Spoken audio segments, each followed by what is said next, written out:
আমি যদি মারা যাই, আমার মায়ের পাশে আমার কবরের খবর করা আছে, ওখানে করা আছে, কবর গাছ আছে, গাছটা কেটে যেন আমার খবর দেওয়া হয়। কাজল, হ্যাঁ, আমার মাসুম কই, আমার মাসুম কই।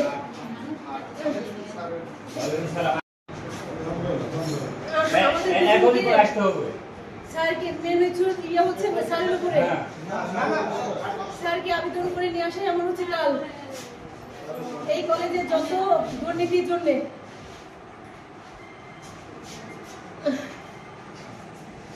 আমি সাংবাদিক ভাই আপনাদেরকে বলছি, আমার মায়ের বিরুদ্ধে লড়াই করার জন্য আজ এই অবস্থা।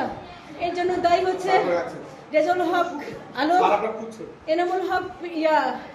এনামুল হক ভারপ্রাপ্ত ছিলেন, যে মুখলেসুর রহমান কমিটির কনভেনর ছিলেন, আর শফিকুর রহমান ম্যানেজমেন্ট, আর খণ্ডকালীন যেটা খণ্ডকালীন নিয়ে আছে রুস্তম আলী টাকা দিতে না পারার জন্যে ওই সবাইকে উস্কানি আরো দিয়ে সবাইকে নিয়ে সেই অবস্থা করলো আমাদের। ওনাকে টাকা দিতে হয় প্রতি মাসে ওনাকে টাকা দিতে হয়।